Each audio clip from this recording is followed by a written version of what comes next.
श्री स्वामी समर्थ तुम्हा सर्वांचं माझ्या चॅनलमध्ये मनापासून स्वागत आहे। तर बघा, या नवरात्रीमध्ये आपल्याला काही प्रभावी उपाय करायचे आहे। विड्याच्या पानांचे आपल्याला काही प्रभावी उपाय करायचे आहे। विड्याच्या पानाला खूप काही महत्त्व आहे। पूजेमध्ये कधीही आपण विड्याचे पानं जे असतात ते आपण घेत असतो। विड्याच्या पानांशिवाय एक पूजा अपूर्ण मानली जाते। आपण विड्याचे पानं जे आहे ते नवरात्रीमध्ये पहिल्याच माळीला आपण देवीला अर्पण सुद्धा केलेले होते। त्यासोबत आपण जेव्हा कळस मांडतो तेव्हा सुद्धा विड्याची पानं घेत असतात।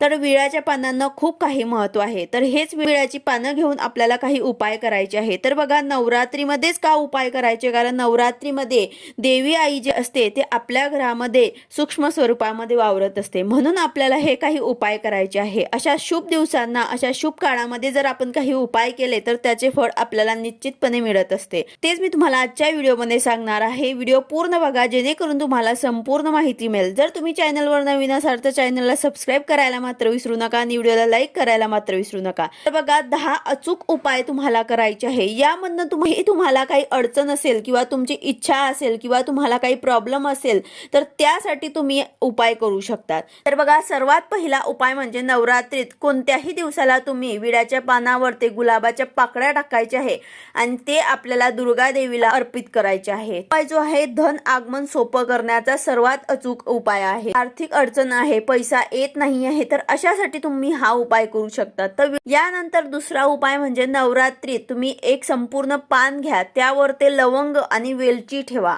याचा एक विडा तयार करा आणि हनुमानाच्या मंदिरात जाऊन हा विडा अर्पित करा। उपाय केल्याने कर्जापासून तुम्हाला मुक्ती मिळेल। हा कर्जापासून मुक्तीसाठी सर्वात अचूक उपाय आहे। आणि तिसरा उपाय आहे की विड्याच्या पानावर ते 2 लवंग ठेवून ते दोन्ही हाताने पाण्यात प्रवाहित करायचं आहे। यामुळे तुमची जे काही अपुरी इच्छा असेल, किती दिवसांपासून तुम्ही काही इच्छा असेल तुमची तर ते पूर्ण होत नसेल, तर यामुळे तुमची इच्छा पूर्ण होईल। कुठल्याही तुमच्या जवळच्या तालाब असो किंवा नदी असो तिथे तुम्हाला हा उपाय करायचा आहे। त्यानंतर चौथा उपाय आहे की विड्याच्या पानांवरती तुम्हाला शेंदुराने श्रीराम लिहायचं आहे आणि नवरात्रीमध्ये येणाऱ्या मंगळवारी तुम्हाला हनुमानाला अर्पित करायचे आहे। आता तुम्ही कुठल्याही दिवशी हा उपाय केला तरी सुद्धा चालेल। तर हे पान तुम्हाला हनुमानाच्या पायाशी ठेवायचे नाहीये, कारण यावरती आपण प्रभू श्रीरामाचे नाव लिहिलेले आहे आणि श्रीराम जे आहे ते हनुमानाचे प्रभू आहेत। हनुमान जे आहे ते श्रीरामाचे भक्त आहेत। त्यासाठी तुम्हाला पान जे आहे ते त्यांच्या समोर ठेवायचं आहे। त्यांच्या हातावर सुद्धा चिटकवलं तरी सुद्धा चालेल। तर या उपायाने तुमच्या जीवनामध्ये सुख, शांती आणि समृद्धी येईल। तर अशा प्रकारे तुम्हाला विड्याच्या पानावर ते श्रीराम लिहून हे हनुमानाच्या मंदिरामध्ये तिथे तुम्हाला अर्पित करायचं आहे। फक्त एवढं लक्षात ठेवायचं आहे की हे पायाजवळ ठेवू नका, हातावर ते चिटकवा किंवा समोर तुम्ही हे पान ठेवू शकतात। त्यानंतर पाचवा उपाय आहे की तुमची होत नाही आहे, तुमची प्रगतीमध्ये अडथळे निर्माण होत असतील तर एका पानावरती तुम्हाला दोन्ही बाजूनी मोहरीचं तेल लावून ते पान नवरात्रीत दुर्गा देवीला अर्पित करायचं आहे। नंतर ते पान जे आहे ते स्वतः जवळ ठेवायचं आहे। म्हणजे जर तुम्ही हे उपाय तुमच्या घरामध्येच केला असेल तर त्यानंतर थोडा वेळ देवीजवळ राहू द्यायचं आहे, त्यानंतर झोपायच्या वेळेस तुमच्या जवळ घ्यायचं आहे। पण जर तुम्ही मंदिरामध्ये ठेवलं असेल तर तिथेच तुम्हाला 5-10 मिनिट उभं राहायचं आहे आणि नंतर ते पान आपल्या घरी घेऊन यायचं आहे।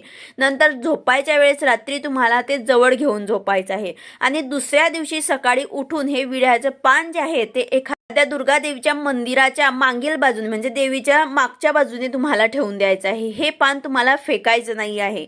या उपायाने तुमच्या प्रगतीमध्ये जे काही अडथळे निर्माण होत असतील त्यामध्ये तुम्हाला मार्ग मिळेल। आणि त्यानंतर 6वा उपाय आहे म्हणजे तुमचा काही व्यवसाय आहे, काही व्यापार आहे, तर त्यामध्ये मंदी तुम्हाला जाणवत असल्यास नवरात्रीमध्ये तुम्हाला विड्याचे पान जे आहे ते तुम्हाला दुर्गा देवीच्या मंदिरात जाऊन अर्पित करायचं आहे। फक्त एकच तुम्हाला लक्षात ठेवायचं आहे की हा उपाय तुम्ही करताना एक तर सकाळी करा किंवा संध्याकाळीच करा। तर पूर्ण नवरात्रीमध्ये तुम्हाला सकाळी करायचं आहे किंवा संध्याकाळीच करायचं आहे। तर यासाठी हा एक निश्चित वेळ तुम्हाला ठेवायचा आहे की सकाळी केलं तर सकाळीच किंवा संध्याकाळी केलं तर संध्याकाळीच।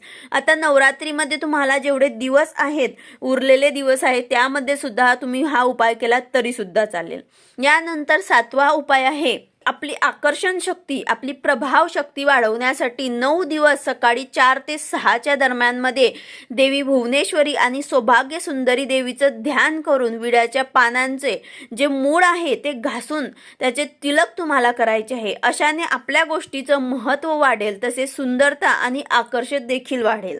यानंतर 8वा उपाय आहे, आर्थिक समस्यांना तुम्हाला सामोरं जावं लागत आहे, घरामध्ये गरिबी दारिद्र्य असेल तर नवरात्रीच्या दिवसांमध्ये तुम्हाला 5 विड्याची पानं जी आहे त्यावरती ह्रीम लिहून दुर्गा देवीला अर्पित करायची आहे आणि त्यानंतर हे पानं जे आहे ते तुम्ही पैसा ठेवत असले त्या जागेवरती तुम्हाला ठेवायचे आहे. हा उपाय केल्याने आपली आर्थिक समस्या जे असेल, आर्थिक समृद्धी जे असेल, निश्चितपणे यापासून तुम्हाला मार्ग मिळेल. त्यानंतर 9वा उपाय आहे, घरात नकारात्मकता असेल, घरात नकारात्मकता ऊर्जा असेल, काहीतरी वाईट शक्ती असेल, वाईट बाधा असेल तर तुम्हाला नवरात्रीमध्ये 9 दिवस विड्याच्या पानांवरती तुम्हाला केशर ठेवून दुर्गा स्तोत्र आणि दुर्गा नामावलीचं पठण करायचं आहे.